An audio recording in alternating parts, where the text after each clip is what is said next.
నేను మా సిస్టర్ వాళ్ళ ఇంటికి వెళ్ళాను. ఎందుకంటే అక్కడ బోర్ కోస్తున్నారు. అలా సరదాగా చూద్దామని వెళ్ళాను.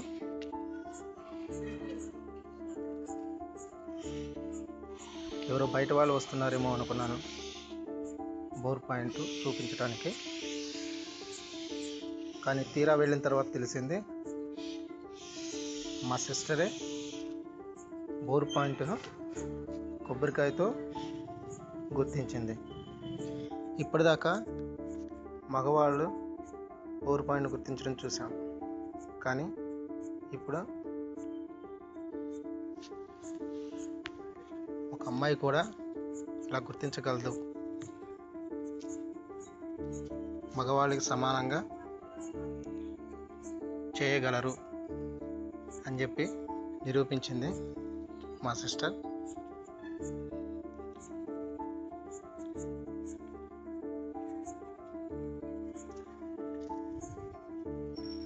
మా చెల్లి గుర్తించిన పాయింట్లో నీళ్లు పడతాయా లేదని చిన్న డౌట్ ఉంది. అది కూడా అడిగాను, తప్పకుండా పడతాయన్నది. ఎంత కాన్ఫిడెంట్గా ఉందో.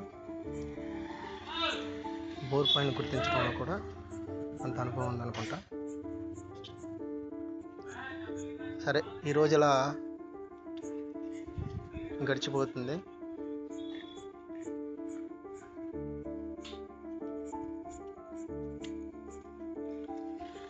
నాకైతే చాలా సరదాగా ఉంది.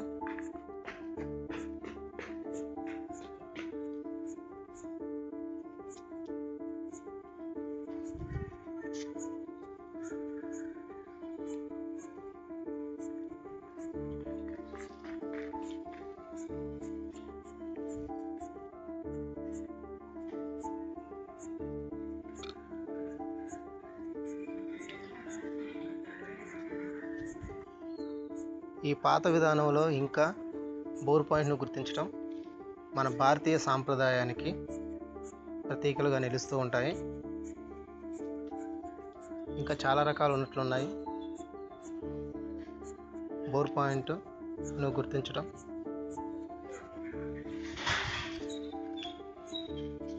ఏదైనప్పటికీ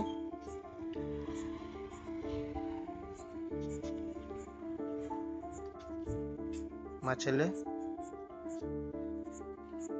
బోర్ పాయింట్ను గుర్తించింది.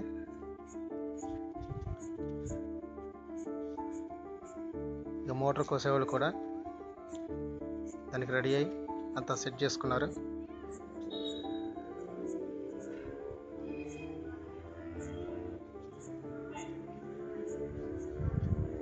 ఇక పెద్దవాళ్ళు వచ్చి ఇది ఫిక్స్ అని డిసైడ్ చేశారు. ఇక బోర్ కోసేవాళ్ళు కూడా సమంజామా అంతా రెడీ చేసుకొని బోర్ కోయటం స్టార్ట్ చేశారు.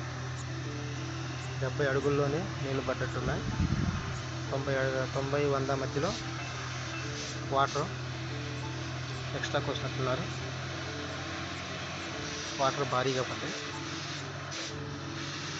మా చెల్లికి థ్యాంక్స్ కూడా చెప్పాను. ఈ విధానం చాలా బాగుంది పాయింట్ గుర్తించడం.